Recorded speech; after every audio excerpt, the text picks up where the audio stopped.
Hello, Steve White 79. I'm going to try and keep this short. Unsolved Mysteries Reboot, Season 1, Volume 2. I watched it. I tried to watch it in one night and one sitting like I did the first volume, and I fell asleep. Now, I had problems with the first volume, and I think fans had a right to complain about that because they had expectations based on the original series and its style, its format and everything. But I'm not going to complain too much about this because, I knew what I was getting. I don't really have a right to complain, not really, because yes, it's Unsolved Mysteries. I still think we should get Unsolved Mysteries when the title is Unsolved Mysteries. But I kind of know we're not getting that. We're getting like normal, generic mystery crime series. Very slow, one story per episode, very quiet, just predominantly interviews. Now, they did seem to listen to criticism because there was a lot more reenactments in these stories, in these episodes. So I was happy about that. Because that draws you in. It makes the characters real. It makes the people real. The TV level production on the original series was one of the things that made it great because it did make these people feel like real people and you got involved and pulled into their stories rather than just having someone interviewed and talk at you about these people, which is how these episodes were feeling in the beginning. Very cold, very stilted, and it didn't engage like the old series did, and no host as well. They at least need some sort of voiceover or something, just to sort of tie them together and give them some sort of flavor or some sort of feel or some sort of style. They're very, very plain and quiet. They're serious. They're dignified. They're well produced. They're not cheap or anything, but they don't have those elements that made Unsolved Mysteries unique and special, and you want to watch them again because yes, it's about solving the crimes, but they're also very entertaining. And this show is not that. I watch a lot of other crime shows, and I can't tell the difference. And the reason why I watch these other shows was because there wasn't any Unsolved Mysteries. There's no new Unsolved Mysteries, so I was just watching just random. What's this one going to be like? Oh, this one's focusing on the families of murderers. Oh, okay. And they're all pretty much the same format, and it's like they sat down and said, okay, we've got Unsolved Mysteries, we've got this thing we can market, we've got a following, but we need to make sure everyone likes it, so it has to be just like every other show, just so we can market it to everyone, as opposed to doing what they should do, which is like, what made Unsolved Mysteries unique, and what made it work, and why do people return to it? Why do they enjoy it? Why do they buy the DVDs? Why do they watch it again and again on Amazon? Why are the box sets for the collected works, the collected sets, like the themed sets, why are they like $1,000 and impossible to get? Because people really enjoyed the show, and it was unique, and it had style, and by having the different segments, if you didn't like one story, you'd like the next one. Whereas this one, if you're not engaged in this story, it's a very long episode, and there's no relief. There's not another story coming up. It's like, oh, this is what we're getting today. Okay. So I'm trying not to complain too much because, like I said, I know what we're getting, I know what the show is now, but I still think it should do better. And it did a bit better, it had more reenactments. But yeah, so I'm just going to talk about the actual stories, but not going to go into any real detail because I wouldn't want to ruin it for anyone who would be stupid enough to watch a video about a series before the series. But some people do it as a review to see, is it worth spending 5 hours? I watched this 10-minute video to see if it's worth watching a 5-hour series or a 10-hour series or 5 years or whatever show. But the first story is about Jack Wheeler. He was involved in politics. His body was found in a trash heap, basically, at the dump. And no one knows what happened, of course. He basically left his wife on Christmas. Not left, just went to go to work instead of watching a movie with her. He was seen on some security cameras in a parking lot with carrying one shoe and saying his briefcase was stolen. He was seen on a few other cameras, and then he just disappeared. Now, his phone was found at a building site that he was protesting because they were building in a park he didn't think they should, and there was a smoke bomb set off there and his phone was found there. So I got the feeling he sabotaged that and was embarrassed and was trying to hide. But some people are also suggesting more nefarious things are in play and he was murdered. He was bipolar and had some psychological issues, and some people suggesting that he just, for some reason, didn't feel like he could go home or was hiding from something and literally crawled into a dumpster and was accidentally killed when it was taken away. So there's a lot of ideas. It's kind of interesting, but they spent far too much time talking about his life and not about the story. And if you're not interested in politics and who he was, it's not that interesting. The second story was a little bit more involving. There was a girl, it was more of a just outright mystery, less talking about this person's life. And it was basically, there was a girl who checked into a into a hotel, and she didn't give a credit card or pay or give a proper ID or anything, which is all kind of odd. And she was there for a few days, and security eventually went to the room to confront her about this. And they knocked on the door, and a few seconds later there was a gunshot. And the guy ran away, came back, and they found her dead in the room, holding a gun. And she was holding it in a strange way. She didn't have any ID on her. She didn't have much with her. No one knew what she was doing. She had all the tags were removed from her tops. She didn't have any bottoms.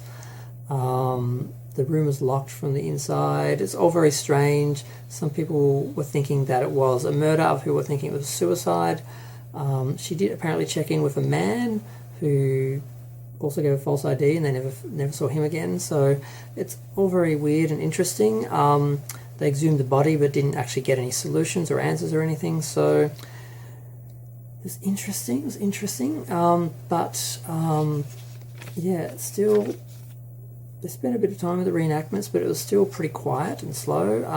The next one was a sad story. There was two girls who went to a laundromat to dry clothes for their mother, and one of them went to a different laundromat to get change, and it was right near their grandmother's place. It was in their neighbourhood. They felt safe. One of them disappeared. She was killed. She was shot, and she was beaten with a brick. And they found the man who did it. He was given life, death sentence, and then somehow that was commuted to life. And then that life sentence got so relaxed, they allowed him to leave the prison regularly and go shopping at Christmas. And he just walked away and didn't come back. So he's on the loose. So they're trying to catch him. And he did stay for a while with an ex-girlfriend or something that he knew. But she didn't want him around because of his nature, and she was very clever. She basically didn't know how to get rid of him, so she said, I got a call from the FBI about you, and he pretty much just ran. She didn't have to kick him out or ask him to leave. So they're trying to find him, and that's as simple as that case was. It was sad. They went through how the crime was investigated, how he was charged, and all the politics behind him being let out, and that was all kind of interesting. But then we get to the next story. The next story was the one I was excited about because it was the ghost story, but my excitement changed very quickly because even though I saw the title as Tsunami, what's it called? Tsunami Spirits. I was going to say Ghost of Tsunami or Tsunami Ghost. Tsunami Spirits. Of course, it was about the tsunami in Japan in 2011. So there are a lot of subtitles because there are a lot of Japanese people speaking their native language, and I was like, oh god, I hate subtitles because I find I cannot focus on the visuals because I'm focused on the text, especially when people talk quickly, like some of them did. Most of them were very poised and thought out about what they were saying, so it's easy. Other people, one particular guy was just talking really fast, it was annoying the hell out of me.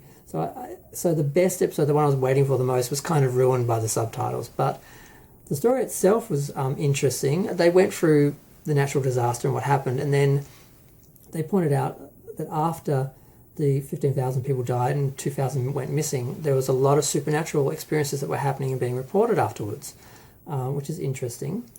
And they told a lot of little stories, so it wasn't just one big story, which is another good thing, because like one story was really lame. There was a guy who was he went over to his mother who was in a home, and he went to take a photo of her so he could show other people that she was okay, and then it was another lady, and I'm like, well, you just confused her for your mother. That's really not supernatural. But there are other stories that really were, and they went into detail, and some of the reenactments and the stuff they shot was really good. There was one part, it actually gave me chills. I was like sitting there like, oh, it was really good, and I'm like, thank God, because they finally did something in one of these shows that was engaging, that worked. And there was I did cry in the episode. It was really sad that they had people telling their stories. Of course, there was one guy just going around his old neighbourhood showing where he found the bodies of his children and his wife, and it was really horrible. And they did all that before they went into the ghost stories. And there's some interesting ones like people getting into taxis and disappearing, and that they still had the taxi fares there to prove this happened. So a lot of very interesting things. So it was a really good episode, but still nothing on the old Unsolved Mysteries ghost stories. Now the last one, because I fell asleep during this episode because I watched them in slightly different order, and this was the last one I actually watched. But The Woman in the Lake, I fell asleep. I fell asleep twice. I tried really hard. I fell asleep for a couple of hours. I tried to watch it again. I fell asleep again. There was a lady. She basically was a good Catholic, or was it Christian? She was a religious lady. She had gone to church, and she walked out, and apparently just walked straight out to the end of the street and down into the river and drowned herself. That's what the police believe and what they spend all their time trying to prove, which is a problem with the police sometimes. Once they get an idea in their head, they just spend their time trying to prove their theory, not actually investigate what actually happened. That's what was accused by the family, that they were accused of doing by the family, and they did end up trying to take the police to court, and it didn't go through.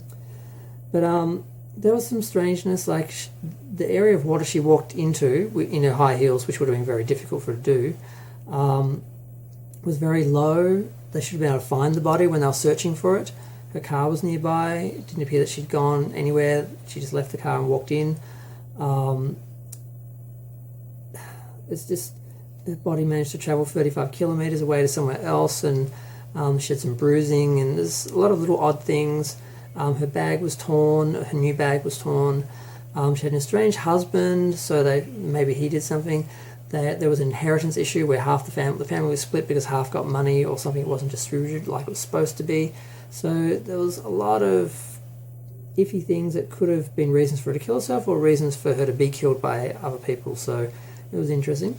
And the last story was some stolen children in 1989 in Harlem in New York. It's very sad. Basically, these young mothers took their children, they're all black, to the park, and they were taken. It was just that simple. There were some girls who wanted to play with the kid, and it did look like they were sort of distracting the mother. So that was a bit sus. And I think they were connecting it and saying that there wasn't like another incident where a nurse tried to take someone's child, and there was some idea that this was organised, that this wasn't a coincidence, that these kids who were taken around the same time or attempted to be taken around the same time were part of some sort of conspiracy or something where people were trying to kidnap children. So that was very creepy, and they did a good job of recreating New York in 1989. They did some, like I said, they spent more money and time on the reenactments, and that got you more involved in the people and made them more real. So I watched that episode, not last, but that was the last one. So yeah, overall the series, this volume was better. They spent more time on the reenactments. They're a little bit more engaging, but still they're missing the main elements that made Unsolved Mysteries great, which was multiple stories so you get something out of every episode for different people, and a host which gave it some sort of continuity and a face. They really need to do that. I know they think you can't replace Robert Stack, but they already did it once with Dennis Farina. They need to just do it again. Just find someone interesting or dignified or creepy or all three if you can get them, and just, yeah, or at least have a voiceover or something. I don't know. They're really flat, they're really slow, and if they're good, they're good. If they're bad, they're bad. Like, because you just got that one story that you get. But I'm going to go because I don't want to talk for too long. I redid this video a couple of times because I spent too much time talking about the cases and that. But overall, it was okay. I don't know if it was better than I think it was better than the first volume, but it might also just be that I've reacted less to it because I was expecting less, because I wasn't expecting more Unsolved Mysteries. It's just a regular crime mystery series with the Unsolved Mysteries theme song, basically. And like I said, I end up watching a lot of those shows just because I don't want to wear out Unsolved Mysteries. And now I can't tell Unsolved Mysteries from the other shows, which makes me a bit sad. But I'm going to go. Feel free to share, like, comment, subscribe, let me know what you think. I know I'm not the only person who had issues with it, but a lot of people were supporting it and saying, basically attacking the people who are criticising the show, which I think you should be able to criticise the show. As long as you're not being rude, insulting or hateful, you should be able to criticise and have people not attack you. But I'm going to go, and I might watch some old vintage Unsolved Mysteries. I haven't watched it for about 6 months. Thanks, bye.